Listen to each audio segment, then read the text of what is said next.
안녕하세요. 저는 매트랩 AI 챌린지 2024에 발표를 하게 된 고려대학교 전기전자공학부 이승훈입니다.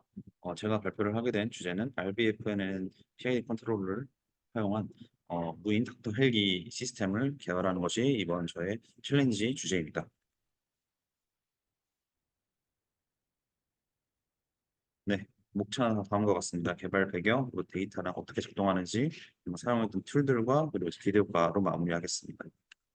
개발 배경 자체는 일단 닥터헬기가 지금 우리가 만든 지 지금 11년, 뭐 해서 14년 정도 이렇게 많이 보급이 되어 왔는데 지금 뭐 안에 여러 가지 이슈들이 많이 있습니다. 그래서 대표적으로 뭐 인력 중화 문제로 인해서 뭐 한 달 동안 한 차례도 운행하지 못했다와 같은 문제점도 있었고, 그리고 아니면 애초에 헬기 닥터헬기 자체가 너무 수가 적어서 뭐 진짜 필요로 한 그런 상황에서 필요로 한 상황인데도 우리가 사용하지 못하고 있는 그런 현실이 있었고, 또한 이게 현재 뭐 경기도에서 지금 닥터헬기가 너무 운영 비용이 비싸다 보니까 차라리 이거 규모를 줄이고 좀 운항 횟수를 늘리는 방식으로 해서 좀 경제적인 좀 이슈도 현재 놓여 있는 상태인데요.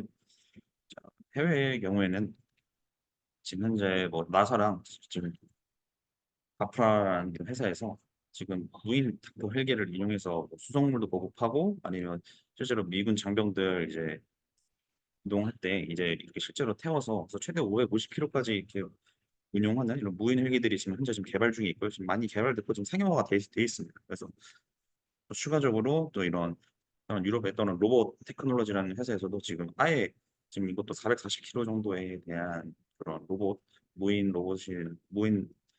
자율주행 헬기인데, 이것도 마찬가지로 지금 보급, 수송, 의료 이런 쪽으로 다방면하게 지금 사용되고 있습니다. 그래서 개발 배경 자체는 담아왔습니다. 좀 운영비를 절감을 좀 해야 되고, 지금 인력난 문제가 있고, 좀 운영 횟수를 좀 증가하기 위해선 저는 이제 무인 닥터 헬기가 지금 가장 중요한 어떤 해결책이라고 저는 보았기 때문에 이제 무인 닥터 헬기에서의 어떤 시스템을 좀 구축하고자 이 챌린지에서 활용하게 되었습니다. 그러면 무인 닥터 헬기라고 했을 때 우리가 제일 먼저 좀 걱정되는 부분이 과연 이게 안전할까? 왜냐하면 우리가 일반적으로 비행기를 탔을 때 기장이 없는 것도 같은 상황인 거잖아요. 그래서 이제 이거를 봤을 때, 과연 내가 무인 헬기를 탑승을 했는데, 과연 무인 헬기를 안전하게 믿고 내가 도착지까지 간다는 그런 어떤 신뢰도가 좀 필요하다는 생각이 들었고, 저는 이런 안전성 보장을 좀 위해서 좀 정밀한 제어 기술이 필요로 하다고 생각이 들었습니다. 그래서 우리가 기본적으로 일단 PID 제어라는 어떤 제어 기술을 가장 많이 좀 사용을 하는데요. 그래서 PID 제어 기술 같은 경우는 지금 오른쪽 화면에서 살짝 보이다시피 지금 PID라는 이런 세 개의 어떤 파라미터를 통해서 어떤 물체를 좀 원하는 곳으로 좀 제어하는 방식인데요.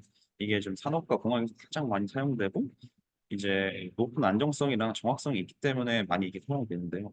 근데 이게 다만 단점이 높은 정확도와 어떤 퍼포먼스에 대비해서 실시간 좀 대응력이 좀 부족합니다. 그래서 뭐 무인 닥터 헬기 같은 경우에는 보통 오지나 산 이런 쪽에도 많이 활용될 수 있는 가능성이 충분한데, 이런 상황에서 이 PID 컨트롤러가 실시간으로 상황에 따른 제어가 안 되고 대응이 어려우면, 그에 따른 좀 우리가 가장 추구를 했던 좀 안정성에서의 좀 문제가 좀 발생할 수 있을 것 같다고 생각을 했습니다. 그래서 이제 그런 측면에서 저는 PID의 좋은 장점은 가져오되, PID의 좀 아쉬운 점은 이제 인공지능 기법인 RBFNN으로 보완을 하고자 했습니다.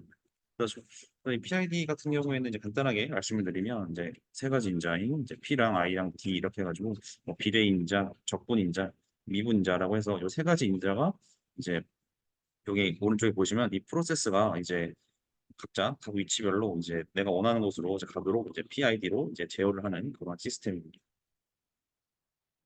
그래서 제가 만든 이런 시스템의 전체적인 구조도 보면, 플랜트가 이제 여기에 보이시는 이 플랜트가 이제 그 제가 이제 제어할 이제 무인 닥터 헬기고요. 이제 무인 닥터 헬기가 이제 이건 결과적으로 이제 X랑 Y, 그러니까 무인 닥터 헬기가 X랑 Y로 이동하고 이제 각도를 얼마큼 조정을 해야 될지에 대한 최종 아웃풋이고요. 그다음에 이거 같은 경우에는 제가 맨 처음에 초기로 입력한 이 경로에 대한 그 경로의 X, Y랑 그리고 세타 정각에 대한 경로 값이고, 그래서 이제 실시간으로 이제 로봇의 현재 위치에 대한 그런 X랑 Y랑 세타에 대한 값을 보내게 되면 내 목표치랑 실제치랑 지금 차이에 대해서 이 오류값만큼을 이제 우리가 조정이 필요합니다. 그래서 이제 이 오류값만큼은 이 조정을 해야 되는 상황에서 이제 오류를 어떻게 조정하냐 해서 RBFN의 베이스 알고리즘을 통해서 아까 그 튜닝에 어려움이 있었던 PID 제어기의 한계를 좀 보완을 하고자 했습니다. 그래서 이제 저는 RBFN은 인공지능이 적용된 그런 새로운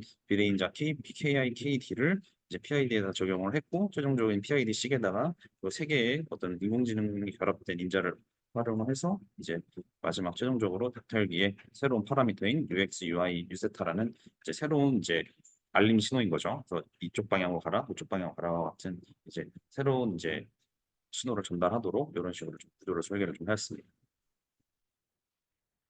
그래서 뭐 이제 기본적으로 이제 제가 제어할 이제 닥터 헬기의 어떤 벡터인데요. 그래서 뭐 스테이트가 1, 2, 3가 이렇게 있고 스테이트 1, 2, 3가 이렇게 있고 이 전 단계에서 이제 새로운 단계가 이렇게 주어지고 이거는 이제 각속도 x에 대한 각속도, x에 대한 속도, y에 대한 속도, 이제 이건 각속도 이렇게 세 개가 주어지고요. 그래서 이제 가우스 기저 함수를 활용해서 RBFN을 작동을 하게 되는데요. 그래서 이제 저 같은 경우 가우스 기저 함수는 이제 뭐 요 가로 이 분모에 있는 요 표준편 자랑 이제 요 범위에 대해서 이제 우리가 이 범위를 넓히고 좁히고 이 에러 이 문제에 있는 에러 값을 늘리고 줄이는 요런 과정을 통해서 이제 우리가 뒷장에서 보실 이제 가중치를 업데이트를 하게 되고 이제 가중치를 업데이트를 하면서 이제 우리가 계속 아까 세 개 보였죠 마지막에 요 KP, KI, KD에 대한 이런 이 개인 튜닝을 이제 우리가 계속적으로 이 가중치로 계속 업데이트를 합니다. 그래서 이제 기존에는 KP, KI, KD를 일단 PID 컨트롤러는 그냥 딱 값이 하나만 주어지면 그냥 그 값으로만 계속 바꾸고 되는데 저희가 만든 RBF는 튜닝 같은 경우에는 그냥 가중치를 업데이트한 계속 가중치를 업데이트한 요 오메가 값을 각 이제 인자에다가 이렇게 넣어서 이제 KP, KI, KD가 더 이상 고정 형태가 아닌 실시간 상황에 맞게끔 계속 지속적으로 변화가 되어서 이제 최종적으로 이제 UX, UI, 유세타와 같이 이제 로봇의 어떤 새로운 어떤 움직임을 이제 제어할 수 있도록 실시간으로 제어할 수 있도록 했고요. 그래서 마지막 단계 이제 제어 신호 계산해서 이제 요거는 이제 X랑 Y랑 세트랑 어차피 같은 결과식을 활용했고 그래서 여기에다 값에다가 이제 우리가 새로 넣은 KP, KID, KI 값을 여기다 각각 대입을 해서 이제 우리가 이제 로봇한테 이제 우리가 원하는 경로를 추적할 수 있도록 계속 지속적으로 실시간 상황에 대응할 수 있도록 경로를 좀 만드는 그런 계산을 하게 됩니다. 그래서 간단하게 이게 어떻게 작동을 하는지 좀 보여드리겠습니다.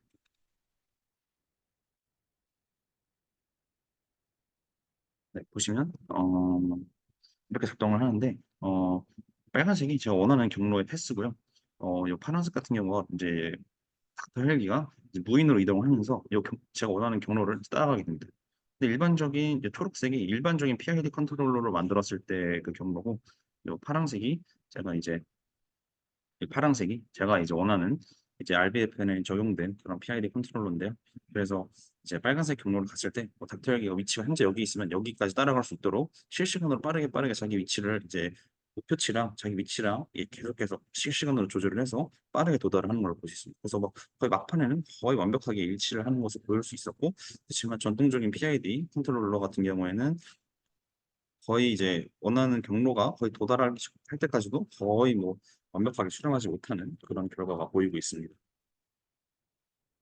그래서 다음 잠깐 다시 보시면 이 빨간색이 제가 원래 원했던 그런 경로이고 PID 컨트롤러 같은 경우에는 이제 이렇게 초록색으로 해가지고 이렇게 계속 중간적으로 계속 이 오차에 대한 범위를 줄이는데 좀 어려움을 좀 많이 느낀 반면에 이제 RBF는 PID 경로에 대해서는 이제 제가 계속 지속적으로 실시간으로 이제 개인 튜닝을 계속 하다 보니까 거의 얼마 안 있어서 바로 이렇게 튜닝이 된 모습을 볼 수가 있습니다.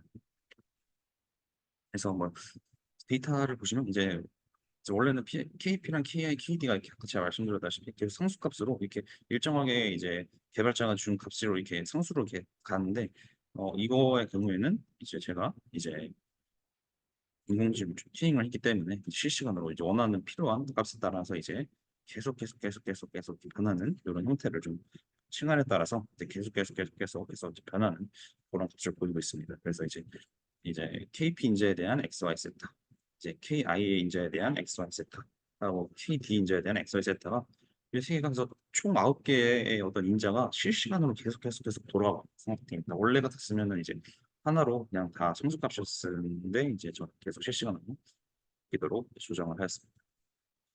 그래서 이 에러 비교를 좀 제가 보여드렸는데요. 그래서 에러 비교를 살짝 더 보여드리면 이제 X 같은 이제 빨간색이 이제 PID고요. 이제 파란색 같은 게 이제 그냥 일반적인 PID 컨트롤러 제어고 이제 검은색이 제가 이제 원하는 이제 디자인을 한 에러죠. 그래서 에러가 가장 0에 가장 빠르게 얼마나 수렴할 수 있는지에 대한 비교를 했습니다. 그래서 시간이 과연 0에 이 제가 목표치와 실제치가 이 차이가 0이 되는 때까지 도달하는데 얼마나 많이 걸리는지를 좀 비교하는 그런 그래프이고 이제 RBF는 PID 같은 경우에는 거의 뭐 한 8초 만에 그 도달을 했는데 뭐 일반적인 PID, 노멀 PID 같은 경우에는 도달하는 데까지 거의 한 20초가 넘도록 도달을 못했고요. 이제 뭐 그러면 Y 같은 경우에도 뭐 거의 뭐 8초 내지에서 거의 16초 조금 흔들렸지만 거의 8초 내에 다시 도달하는 모습을 좀 보였고 이제 Y 같은 경우는 크게 많이 흔들리죠. 지금 노멀 PID 같은 경우는 그래서 많이 흔들리는 그런 모습을 좀 보여주고 있습니다. 마지막으로 이제 우리가 헬기가 움직이려면 각도가 중요한데 이 각도 또한 이제 RBF는 PID 같은 경우에는 거의 8초 만에 거의 도달을 했습니다. 그리고 마찬가지로 노멀 PID 같은 경우에는 도달을 하는데 한 15초에서 거의 대략 각자 각 세타 X, Y가 모두 다 한 두 배씩 정도의 빠르게 빨리 이제 에러가 0으로 수렴하는 등 결과가 보이는 것으로 확인이 됩니다. 그래서 제가 사용한 툴은 크게 세 가지고요. 그래서 뭐 제어 기반인 컨트롤 시스템 툴박스랑 RBFN의 신경망을 활용한 뉴럴 네트워크 툴박스고 이제 가장 에러가 0으로 수렴하도록 이제 최적화를 시켜야 되는 그래서 옵티마이제이션 툴박스 그래서 총 크게 네트워크의 세 가지 툴박스를 사용했고요. 그래서 기대 효과 같은 경우에는 저는 이제 이런 무인 헬기 같은 경우는 상대적으로 인력에 대한 그런 부족에 대한 거를 많이 줄일 수 있다고 생각을 해서 이제 운영 비용을 절감할 수 있고 이제 응급 상황에 대해서 이제 의사가 굳이 갈 게 아니라 일단 먼저 가서 닥터에게 먼저 가서 환자를 데려오는 그래서 응급 상황에 대한 대응 시간을 빠르게 단축해서 골든 타임이라고 하는 우리가 환자에게 빨리 치료를 할 수 있는 시간을 단축시킬 수 있을 거라고 보여드리고요. 그래서 원격 의료 서비스도 가능하고 이제 RVF는 PID를 사용하게 되면 기존 PID 제어 기법이 가졌던 한계, 어려운 튜닝 이런 거에 대해서 좀 더 제어분이 향상이 되고 안정성이 높아질 수 있다라고 생각이 되고 있습니다. 네, 여기까지 발표를 마치고 저는 고려대학교 중기자정학부 이승훈입니다. 감사합니다.